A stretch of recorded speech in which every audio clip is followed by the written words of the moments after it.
We've all been there, right?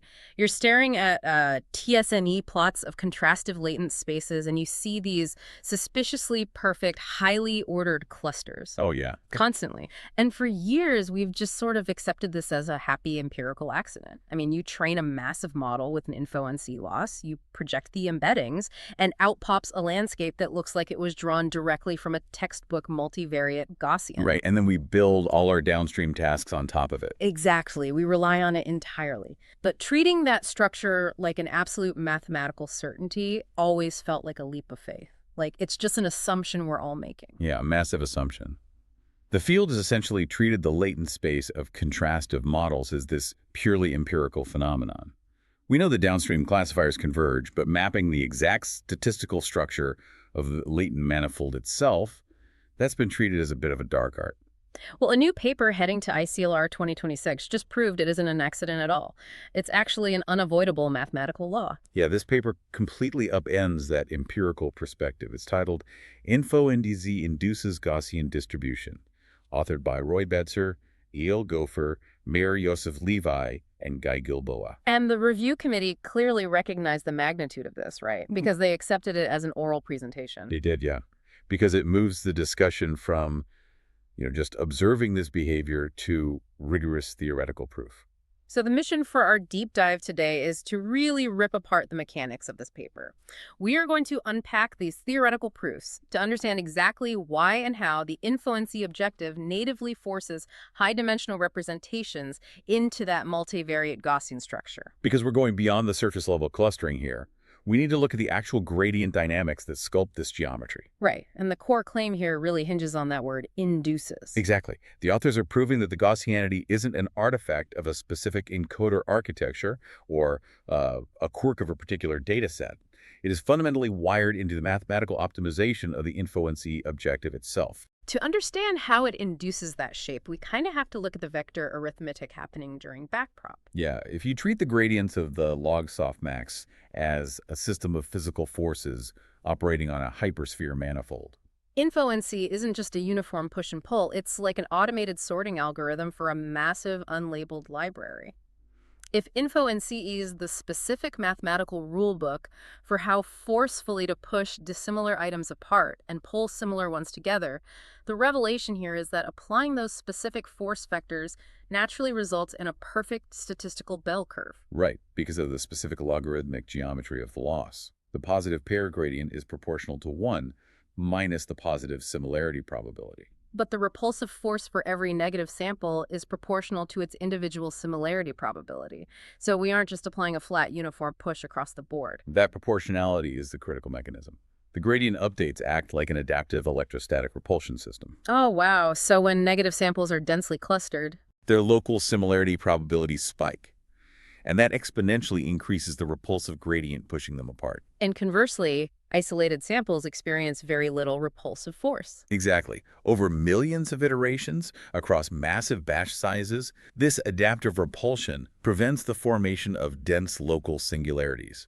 The vectors are forced to spread out evenly across the available manifold. But just spreading out doesn't inherently guarantee a multivariate Gaussian distribution, right? No, it doesn't. I mean, it could just result in a uniform distribution across the hypersphere or, some other arbitrary symmetrical shape. Right, and this is exactly where the paper's theoretical proofs come in.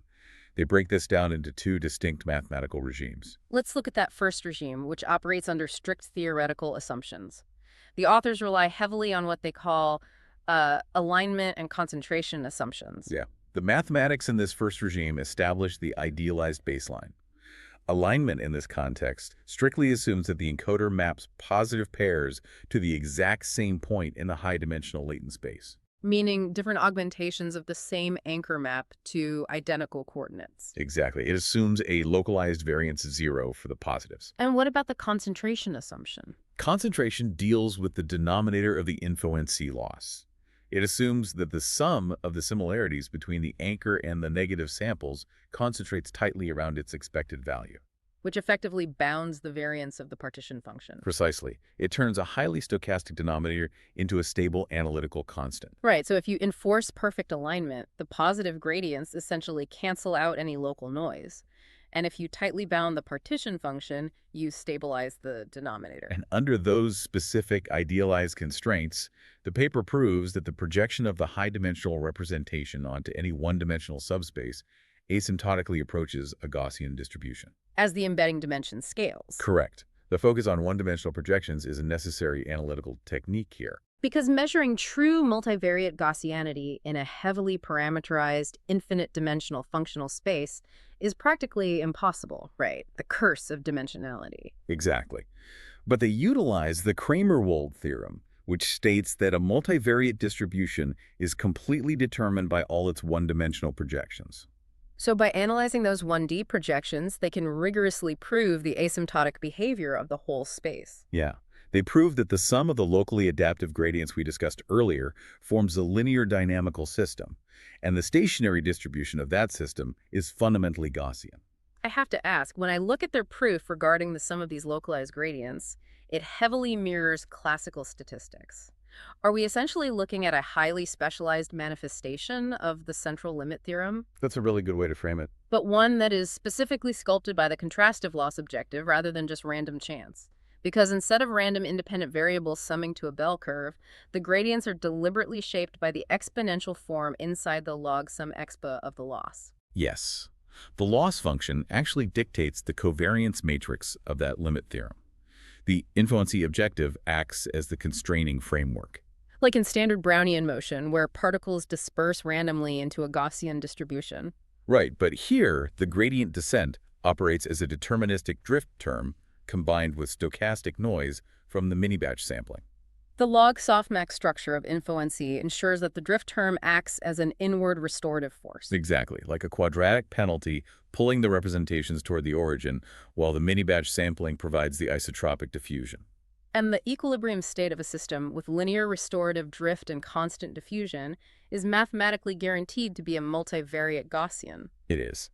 But as you know, mathematical guarantees in a sterile environment are one thing. Right. Math in a vacuum shatters the moment you apply it to a billion-parameter model training on noisy, uncurated web data. Perfect alignment is an absolute theoretical luxury. Your positive pairs are never going to map perfectly to a singular point. And your negative samples are often drawn from heavily skewed, long-tailed distributions. Which naturally brings us to the second regime in the paper. How do they bridge this idealized asymptotic proof with reality? Well, the authors acknowledge that the strict assumptions of Regime 1 break down in practice. To relax these constraints and still maintain the theoretical guarantee, they introduce a mathematical modification. Okay, I'm listening.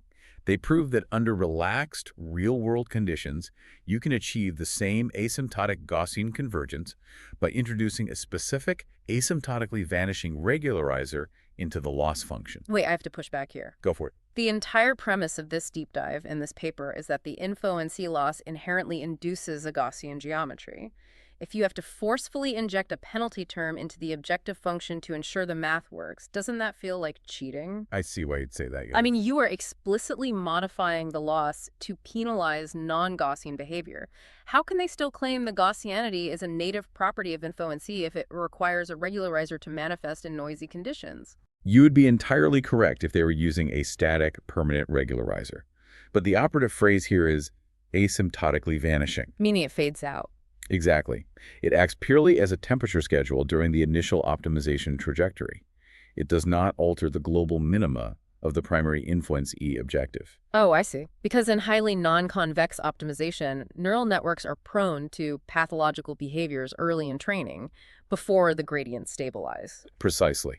The regularizer prevents the model from falling into localized failure modes specifically, dimensional collapse and magnitude scaling, allowing the optimization to enter the correct basin of attraction. So is this mathematically equivalent to using scaffolding to construct a building? Like guaranteeing the Gaussian geometry forms, but having that scaffolding safely dissolve away as the model reaches convergence? That is a perfect analogy. Yeah. Once the model is in that basin of attraction, the regularizer weight decays to zero. Let's examine the exact mechanics of that scaffolding, because the paper specifies it must actively promote two things: low feature norm and high feature entropy.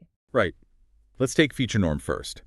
If we don't penalize the feature norm early on, the network just takes the path of least resistance.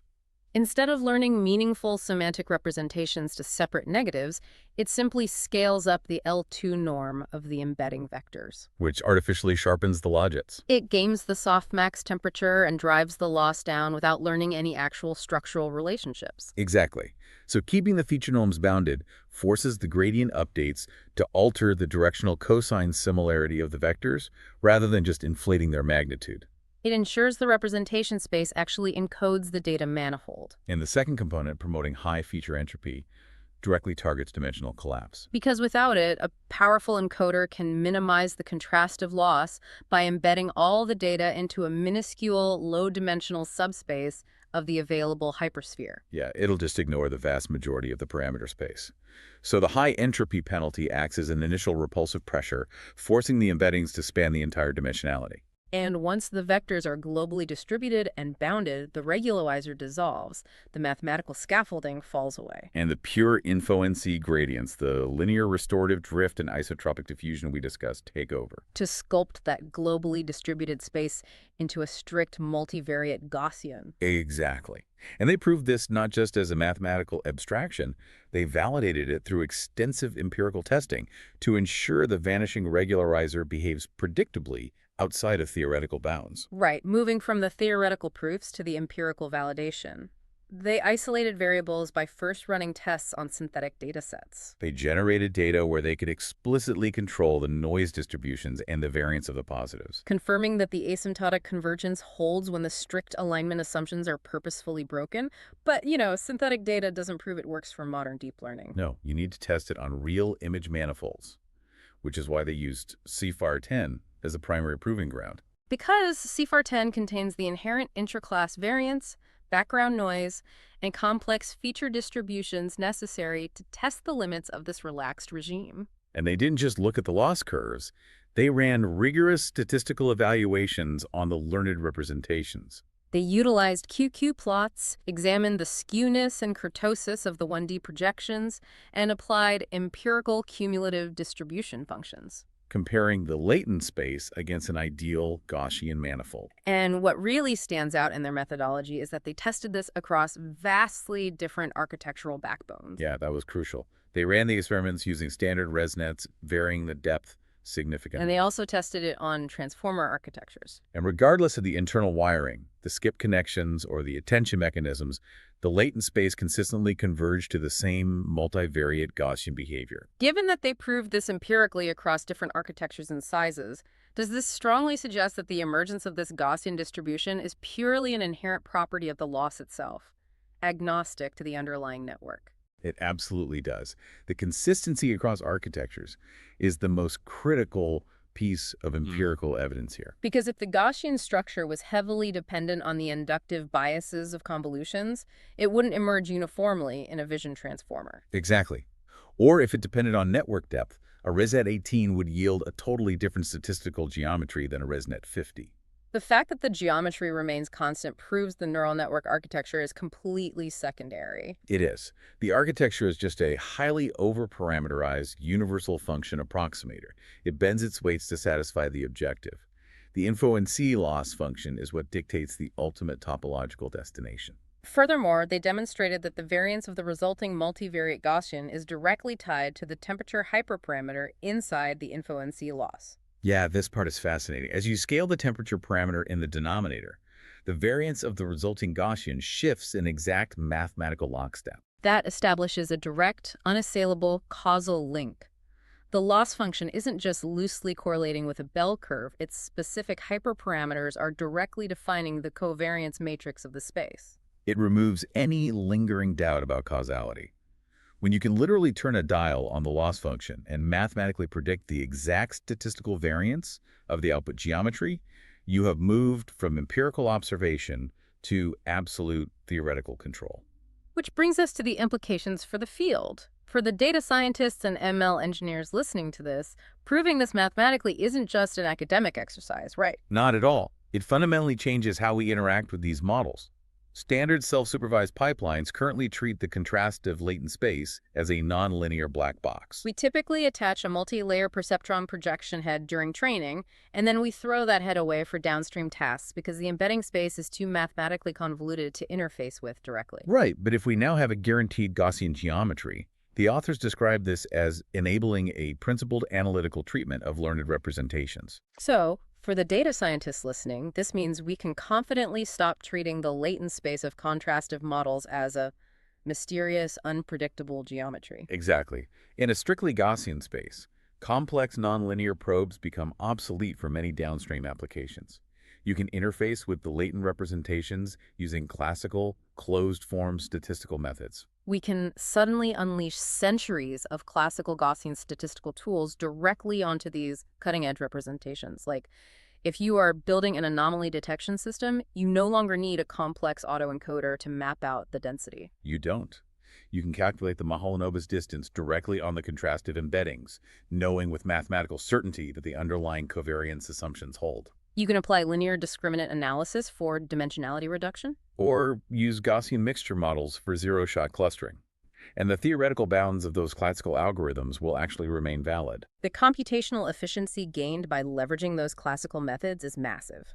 You bridge the gap between highly parameterized, nonlinear deep learning and rigorous, highly interpretable classical statistics. You don't have to guess if a clustering algorithm will fail due to manifold curvature. The manifold is mathematically guaranteed to be flat and normally distributed. Let's quickly synthesize the arc of this deep dive. We started with the foundational mystery of why InfoNCE natively shapes representations into ordered clusters. And the paper provided the mechanism, proving that the gradient dynamics of the log softmax act as a restorative drift and diffusion process. Through that first regime, they proved that under strict alignment and concentration assumptions, the projections of these high-dimensional spaces asymptotically converge to a Gaussian structure governed by a tailored central limit theorem. Then, addressing the noise of real-world training, they established the second regime. Right, by introducing an asymptotically vanishing regularizer or mathematical scaffolding to penalize feature norm and maximize entropy, which prevents early-stage dimensional collapse and sets the geometric conditions for the unmodified InfoNCE gradients to sculpt the final Gaussian manifold. which they empirically validated across multiple network architectures and datasets, tying the exact variance directly to the temperature parameter. It fundamentally transforms the latent space from an empirical artifact into an axiomatic mathematical law. It gives us a real blueprint. Which leaves us with a critical, lingering question for those of you building these systems.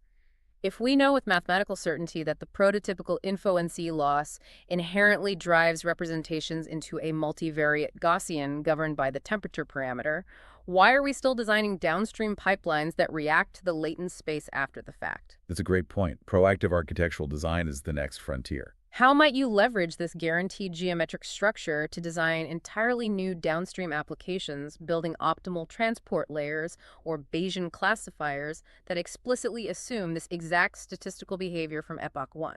Building based on theoretical guarantees, rather than reactive empirical probes, is where the next leap in representation learning will happen. It's a massive paradigm shift. Thank you for joining us on this deep dive.